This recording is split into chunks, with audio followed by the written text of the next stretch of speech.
জীবন যেন বহতা নদীর মতো, চলার পথে কত বাঁক মোহনা শত, আছে আরো দ্বন্দ্ব আলো আধারের, বেছে নিতে হবে তাই পথ আমাদের।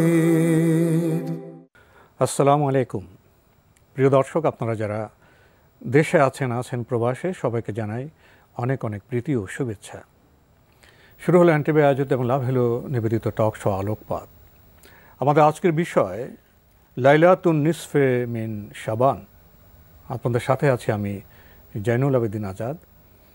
আর এই বিষয়ে কথা বলবেন বিশিষ্ট আলেম ডক্টর মোহাম্মদ মতিউল ইসলাম, সহকারী অধ্যাপক, বাংলাদেশ ইসলামী বিশ্ববিদ্যালয়। আসসালামু আলাইকুম রহমতুল্লাহি ওয়া বারাকাতুহু। প্রিয় দর্শক, মুসলিম জীবনে কতগুলো মাস খুবই গুরুত্বপূর্ণ, যেমন শাবান মাস, রমজান মাস। প্রিয় রমজান মাসের আগে তো আমরা পেয়ে যাই শাবান মাস। রমজান মাস সম্পর্কে আমরা যতটা জানি ঠিক ততটা বোধহয় শাবান মাস সম্পর্কে আমরা জানি না।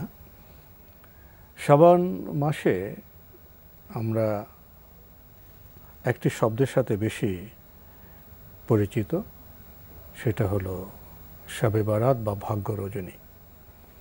কিন্তু এই শাবান মাসের কি আরও কোনো পরিচয় আছে, বৈশিষ্ট্য আছে? আসুন শুরুতে আমরা আজকের বিজ্ঞ আলোচকের কাছে এ বিষয়ে কিছু জেনে নিই।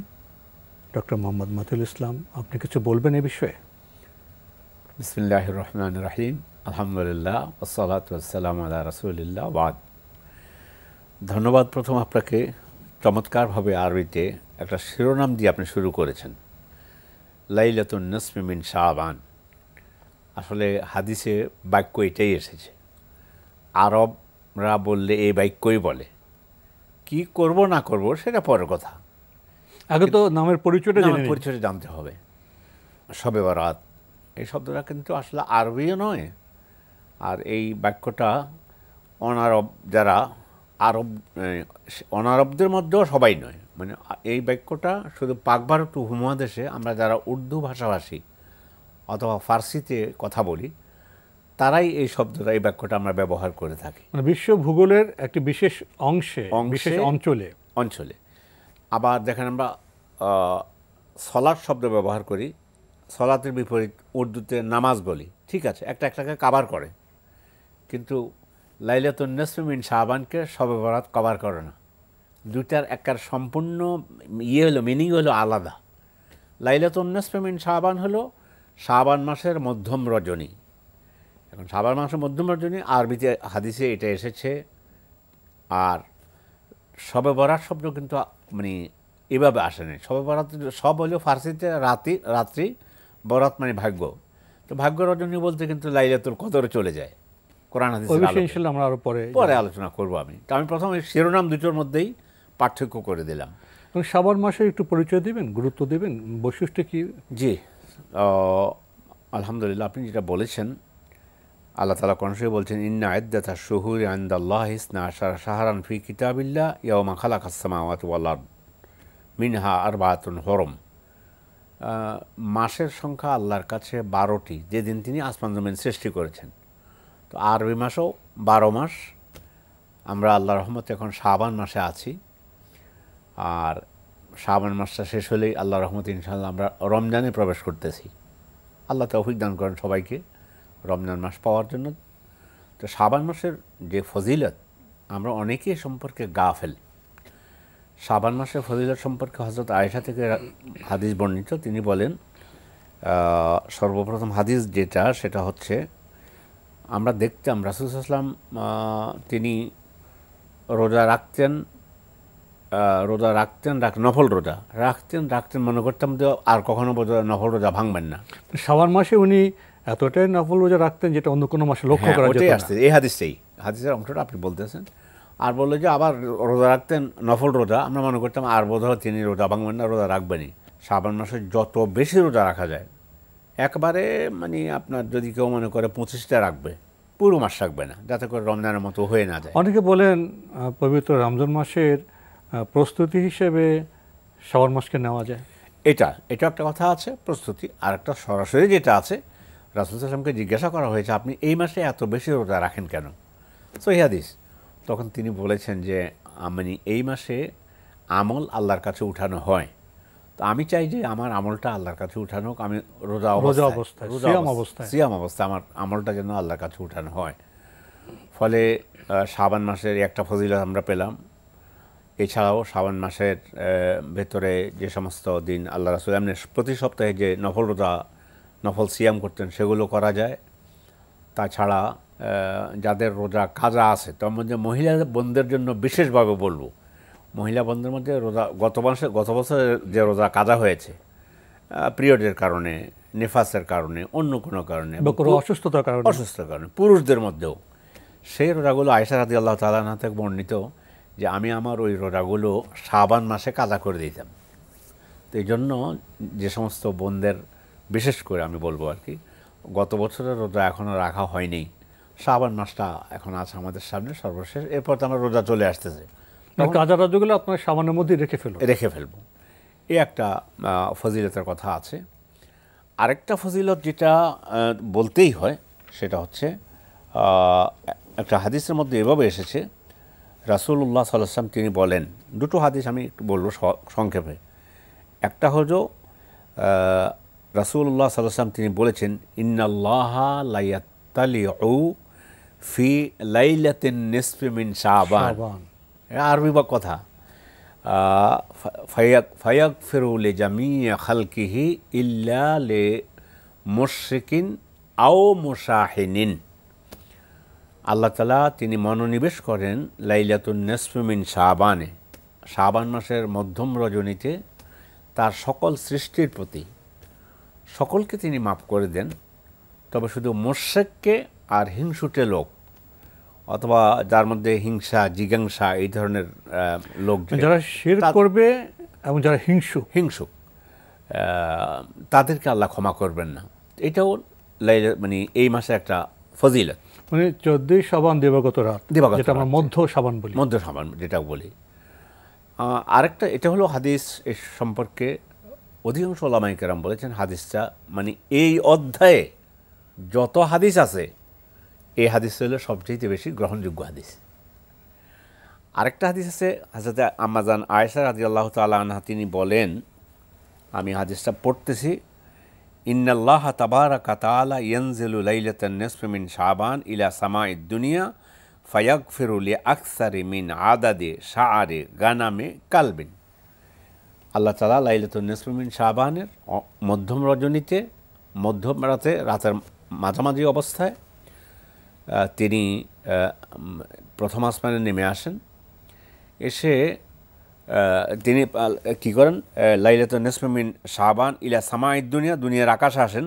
ফায়াগফিরু লিআকসারি মিন আদাদি শাআরি গানামে কালবটের যত বকরি আছে, যত বকরির গায়ে যত পশম আছে, তত পরিমাণ লোককে আল্লাহ ক্ষমা করে দেন।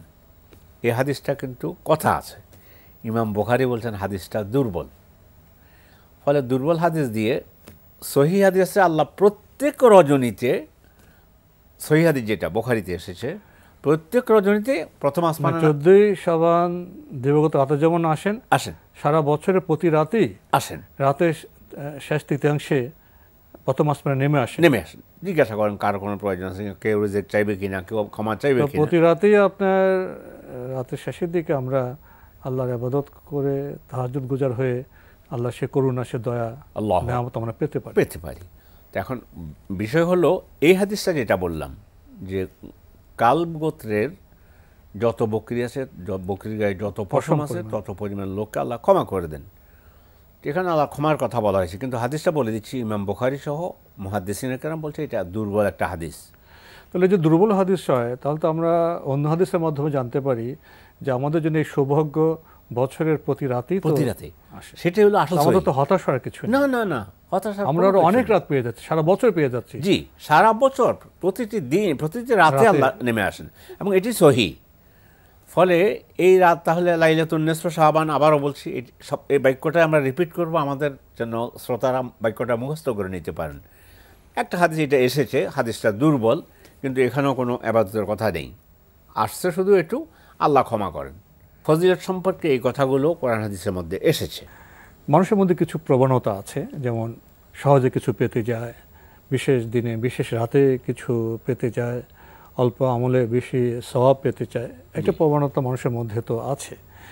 এবং আমাদের এই প্রিয় স্বদেশ বাংলাদেশের গ্রামে গঞ্জে শহরে সবে বরাত বিষয়টিকে খুব গুরুত্বের সাথে নেওয়া হয়েছে এবং এটাকে বিবেচনা করা হয় ভাগ্য রজনী হিসেবে, যেদিন ভাগ্য বণ্টিত হয়। তো আমরা তো জানি ভাগ্য রজনী তো আছে, জি, কিন্তু বিষয় হলো সেটা ঠিকানা কোথায়। ঠিকানা ভুল হলে তো আমরা পৌঁছতে পারবো না সঠিক জায়গায়। ঠিক জায়গায় পৌঁছতে পারবেন। এই সঠিক ঠিকানা প্রসঙ্গে কিছু বলবেন? আরেকটি হলো আমাদের দেশে আমাদের সমাজে যেভাবে মধ্য রজনী পালন করা হয় ভাগ্য রজনী হিসেবে, সেটা কখন শুরু হয়েছে এবং সেটা কি দলিল ভিত্তিক? চমৎকার কথা বলেছেন। আসুন, সর্বপ্রথম ভাগ্য রজনী বললে আমরা একবার সরাসরি কোরআন বলে দিচ্ছে আমাদেরকে।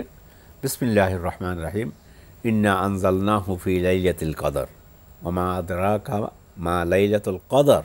ভাগ্য রজনী, আমি এই কোরআনকে কদরের রজনীতে নাজিল করেছি, ভাগ্য রজনীতে নাজিল করেছি। তারপরে কদর, এটা ফজিলত সম্পর্কে আল্লাহ বললেন। তো সে ভাগ্য রজনী, আপনি ঠিকানা শব্দটা বলেছেন, আপনি তো সাহিত্যিক মানুষ। ঠিকানা বললে সে ঠিকানাটা আমি আস্তে আস্তে নিয়ে দেই, একবারে পর্যন্ত পৌঁছাই দেই, ঘর পর্যন্ত, চিঠিটা যেন একবারে মানুষের হৃদয়ে পৌঁছে যায়। তো তাইলে ভাগ্য রজনী বলতে লাইলাতুল কদরকে বোঝানো হয়েছে। সূরা কদর নামে ভাগ্য রজনী আছে, আছে সূরা কদর নামে একটা সূরা আছে। তো আল্লাহ কোরআন নাজিল করেছেন কদর ভাগ্য রজনীতে। সেই ভাগ্য রজনী কোন মাসে? রমজান মাসে। শাহরু রমাদান আল্লাযী উনজিলা ফীহিল কোরআন, রমজান মাসে কোরআন কারীম নাজিল হয়েছে। তাহলে এটা আর দ্বিতীয় কোনো কথা বলার সুযোগও নেই। ঠিকানা হলো রমজান মাস, রমজান মাস। তাহলে ঠিকানা পেয়ে গেলাম ভাগ্য রজনী বলতে রমজান মাসে। এখন ঠিকানা ভুল হয়েছে কোথায়, এটার জন্য আমাদের সাধারণ জনগণ যেটা, সেটাই এ ব্যাপারে একটা কথা আছে, সেটা ভুল যেখানে হয়ে গেছে। ইকরামা রাহিমাহুল্লাহ, উনি একদম বড় মাপের তাবিঈ ছিলেন। উনি সূরা দোখানের 4 থেকে 5 নম্বর আয়াতের ব্যাখ্যা করতে গিয়ে সূরা দোখান আয়াতটা এভাবে, বিসমিল্লাহির রহমানির রহিম, হামিম আল কিতাবিল মুবিন ইন্না আনজালনাহু ফি লাইলাতিন মুবারাকা, আমি কোরআনকে নাজিল করেছি মুবারক রজনীতে। এখানে আল্লাহ ভাগ্য রজনী বলে নাই, বরকতময় রজনী বলেছে। ইমাম ইবনে কাসির রাহিমাহুল্লাহ সহ সমস্ত আইম্মায়ে কেরাম বলছেন যে না, ইকরামা রাহিমাহুল্লাহ যেটা বলেছেন এই কথাটা এখানে ঠিক নয়, আর এটা হতেই পারে, পরামর্শের ব্যাখ্যাতে ভুল হতেই পারে। ইমাম মালিক বলেছেন কুল্লুন ইউখাযু মিন কালামিহি ওয়া ইউরাদ ইল্লা সাহিবু হাযাল কবর, প্রত্যেকের কথা গ্রহণীয় হতে পারে, বর্জনীয় হতে পারে, তবে এই কবরে যিনি আছেন মানে মুহাম্মদ সাল্লাল্লাহু আলাইহি ওয়াসাল্লাম যা বলে গেছেন সহি কথা, সেটার মধ্যে কোনো সন্দেহ সংশয় কোনো কিছু করার সুযোগ নেই, তিনি ওহী দ্বারা প্রচলিত হতেন। তো ইকরামা বললেও রাহিমাহুল্লাহ, তিনি বললেও কিন্তু ওই মোবারক রজনী বলতে লাইলাতুল কদরকে বোঝানো হয়েছে। লাইলাতুল কদর হলো রমজান মাসে, ফলে এটাকে সবে ভাগ্য রজনী আছে। আমরা ভাগ্য রজনী লাইলাতুল কদর আমরা তালাশ করব রমজান মাসে, এবং সেই রমজান মাসে যে আমাদের ভাগ্য রজনী, সে ব্যাপারে পবিত্র কোরআনে কি বলা হয়েছে? হ্যাঁ, ইন্না আনজালনাহু ফি লাইলাতুল কদর ওয়া মা আদরাকা মা লাইলাতুল কদর, লাইলাতুল কদর খায়রুম মিন আলফি শাহর, 1000 দিনের ইবাদত 1000 মাসের চাইতেও উত্তম। তো 1000 মাসকে বোধ হয় বছরে নিলে 1000 মাসকে 84 বছর কয়েক মাস হয় বোধ হয়। এটা একটা প্রতীক, এর অর্থ মানে অসংখ্য অসংখ্য। আল্লাহ তাআলা শব্দ যে বাক্য যেটা বলেছেন 1000 মাস বলেছেন।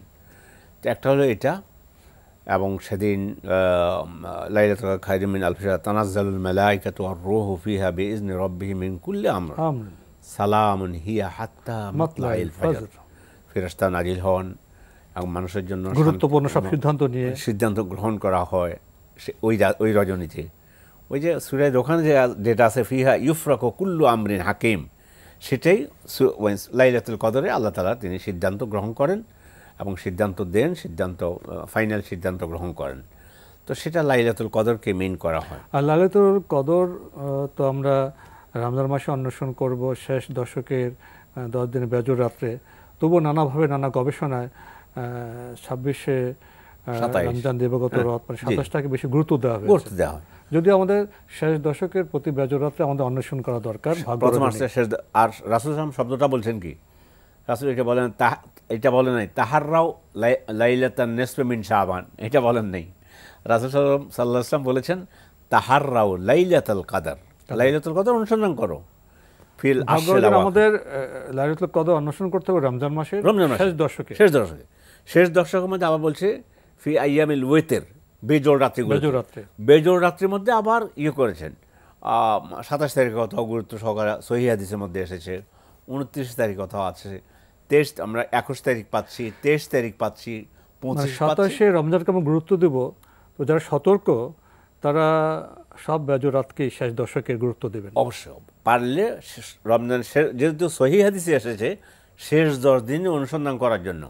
ফলে আমরা তো যদি ইনশাআল্লাহ আমরা লাইলাতুল কদর সম্পর্কে হয়তো সামনে আলোচনা শুনবে আমাদের দর্শকরা, তারপরেও বলে রাখতেছি যে তাহলে আমরা আজকে যে শিরোনামের অধীনে আলোচনা করছি সেটা হলো লাইলাতুন নিসফে মিন শাবান। এখানে শাবান মাসের গুরুত্ব প্রসঙ্গে আমরা জানলাম যে শাবান মাসে তো আমাদের অধিক রোজা রাখতে হবে, সিয়াম পালন করতে হবে, এর বরকত আছে এবং পবিত্র রমজানের জন্য এখানে আমাদের প্রস্তুতির কাজগুলো আমাদের হয়ে যাবে। তো এখানে এই নিসফে মিন শাবান প্রসঙ্গে কি বিশেষ কোনো ইবাদতের বিষয় আছে? হ্যাঁ, এটা বলা খুবই প্রয়োজন। আমাদের দর্শকদের জন্য বিনয়ের সাথে বলবো, ভালো করে বুঝে নিতে হবে। শাবান মাসে অনেকগুলো আমল করতে পারেন। প্রত্যেক শাবান মাসের প্রত্যেক সোমবার, প্রত্যেক বৃহস্পতিবার রোজা রাখতে পারেন। আইয়ামে বিদ 3টা রোজা, 13-14-15, সেটা আপনি আইয়ামে বিদের রোজা নিয়ত করে রাখবেন, তাহলে কিন্তু লাইলাতুন নিসফে শাবান এর ভিতরে চলে আসতেছে। আর হলো কাজা রোজা যদি থাকে সেটা করে দিবেন, বেশি রোজা যদি করতে চান করবেন। বেশি নফল রোজা রাখার মাধ্যমে রাসূল সাল্লাল্লাহু আলাইহি ওয়াসাল্লাম সুন্নাহকে পালন করা হলো। কিন্তু বিশেষ করে লাইলাতুন নিসফে মিন শাবান এই সম্পর্কে দিনে রোজা রাখা, রাতে নফল ইবাদত করা, নামাজ পড়া, 100 রাকাত পড়া, 1000 রাকাত পড়া, 14 শাবান দিবাগত রাতে বিশেষ ইবাদত প্রসঙ্গে আপনি সহিহ কোন হাদিসের কথা উল্লেখ করতে পারছেন না? কোনো হাদিস তো নেই। একেবারে যেগুলো মানে স্পষ্ট করে বলা হয়েছে আমি একটু বলতেছি। সেটা হচ্ছে যেমন একটা হাদিস মধ্যে আছে রজব শাহরুল্লাহ ও শাবান শাহারি ও রমাদান শাহর উম্মতি, এই ধরনের একটা কথা আছে যে রজব হলো আল্লাহর মাস, শাবান হলো আমার মাস, আর রমজান হলো উম্মতের মাস। সম্পূর্ণ মিথ্যা এবং জাল হাদিস। এর সাথে একটা কথা, আরবি কথা, ইয়া আলী মান সাল্লা মিয়াতা রাকা ফি লাইলাতিন নিসফি মিন শাবান ইয়াকরা ফি কুল্লি রাকা বিফাতিহাতিল কিতাব, এভাবে একটা হাদিস আছে। একেবারে সম্পূর্ণ জাল এবং মিথ্যা বানোয়াট হাদিস। আরেকটা হাদিস ওইখানে যেটা বলা হয় যে সেটা হচ্ছে আল্লাহ তাআলা আরেকটা হাদিসের মধ্যে বলছে যে এই হাদিসগুলো সম্পর্কে, রোজা রাখার সম্পর্কে যেটা বলেছে, এই হাদিসের মধ্যে বলা হয়েছে আবু সোবরা নামে এক ব্যক্তি, একটা হাদিস এভাবে আসছে ইজা কানাত লাইলাতুন নিসফি মিন শাবান ফাকুমু লাইলাহা ওয়াসুমু নাহারাহা। আমি শুধু পুরো হাদিস পড়লাম না, লাইলাতুন নিসফি শাবানে তোমরা রাতে কি করো, নামাজ পড়ো, দিনে রোজা রাখো। এই হাদিসটা বর্ণনা করা হয়েছে, আমি আমার দর্শকদেরকে বলে দিচ্ছি। ইবনে মাজাতে হাদিসটা এসেছে, সুনানে ইবনে মাজা। আমার কাছে যেটা আর কি সেটা প্রথম খণ্ডের 444 পৃষ্ঠাতে। এখানে গিয়ে বলতেছেন হাজা ইসনাদ ফিহে আবু সোবরা ওনার পুরো নাম হচ্ছে আবু বকর ইবনে আবদুল্লাহ ইবনে মোহাম্মদ ইবনে আবি সোবরা, নামটাও বলে দিলাম। ওনার সম্পর্কে ইমাম আহমদ ইবনে মুঈন ওনারা বলছেন যে এই ব্যক্তি মিথ্যা হাদিস রচনা করতেন। আপনি যে কথা বললেন যে ব্যক্তির সম্পর্কে জি তিনি মিথ্যা হাদিস রচনা করতেন, এগুলো হাদিস শাস্ত্র সম্পর্কে বিশাল তথ্য আছে, অনেক কথাবার্তা আছে। আমাদের সংক্ষিপ্ত সময়ে আমরা এসব বিষয় বলে আমাদের দর্শক শ্রোতাদের ভারাক্রান্ত করতে চাই না। মূল বিষয় হলো আমরা যখন কোনো বিষয়ে পবিত্র কোরআনের বক্তব্য পেয়ে যাব, তাহলে আমাদের বোধহয় দুর্বল হাদিসের দিকে না গেলেও চলে। অবশ্যই। আমাদের প্রিয় স্বদেশের মানুষ তো ধর্মপ্রাণ, তারা তো লাইলাতুল কদর পেতে চান, ভাগ্য রজনী পেতে চান। একটু আগে আপনি পবিত্র কোরআনের দলিল দিয়ে বললেন, সেটা তো পবিত্র কোরআন তো রমজান মাসে নাজিল হয়েছে, এবং লাইলাতুল কদর বা ভাগ্য রজনী সেটা পবিত্র কোরআনের আলোকে, সেটা হলো রমজান মাসের শেষ 10 দিনের বেজর রাত্রে। তাহলে আমরা সেখানে অন্বেষণ করব। আর আপনি স্পষ্ট করে বলেছেন লাইলাতুন নিসফে মিন শাবান প্রসঙ্গে যে শাবান মাসের গুরুত্ব আছে, আমরা বেশি বেশি আমরা রোজা রাখবো এবং এভাবে রাসূল সাল্লাল্লাহু আলাইহি ওয়াসাল্লামকে আমরা অনুসরণ করতে পারবো। তো এই বিষয়ে আমরা আজকে অগ্রসর হতে পারছি না, এখানে শেষ করতে হচ্ছে সময়ের কারণে। ডক্টর মোহাম্মদ মতিউল ইসলাম, আপনি কষ্ট করে আমাদের স্টুডিওতে এসেছেন, সময় দিয়েছেন, সেজন্য আপনাকে অনেক ধন্যবাদ। ধন্যবাদ আপনাকেও। প্রিয় দর্শক, আমরা দেখছিলাম এনটিভি আয়োজিত এবং লাভ হলো নিবেদিত অনুষ্ঠান আলোকপাত। আমাদের অনুষ্ঠান আপনারা এনটিভি অনলাইনেও দেখতে পারবেন, ভিজিট করুন www.ntvbd.com। এছাড়া ইউটিউব এবং আমাদের ভেরিফাইড ফেসবুক পেজে অনুষ্ঠান দেখতে পারবেন। আমরা আজকে লাইলাতুন নিসফে মিন শাবান মাসের মধ্য রজনী সম্পর্কে কিছু কথা শুনছিলাম। শাবান মাসে আমাদের প্রিয় নবী হযরত মুহাম্মদ মুস্তাফা সাল্লাল্লাহু আলাইহি ওয়াসাল্লাম বেশি বেশি নফল রোজা রাখতেন। আমরাও তাঁর এই সুন্নাহ অনুসরণ করতে পারি, এবং আমাদের যাদের রোজা কাজা আছে আমরা এই মাসে সেই কাজা রোজাগুলো সম্পন্ন করতে পারি। এবং শাবান মাসে আসুন আমরা পবিত্র রমজান মাসের জন্য প্রস্তুতি গ্রহণ করি। আর আমাদের যে কাঙ্ক্ষিত ভাগ্য রজনী, সেটা ইনশাল্লাহ আমরা শাবান মাসের পরে রমজান মাসের শেষ দশকে বেজর রাত্রিতে ইনশাল্লাহ পেয়ে যাব। আল্লাহ আমাদের তাকদীরে যেন শবে কদর, লাইলাতুল কদর নসিব করেন, সেই মোনাজাত করে আজকের অনুষ্ঠান এখানে শেষ করছি। প্রিয় দর্শক, মহান আল্লাহ আমাদের সবাইকে নিরাপদে রাখুন শান্তিতে।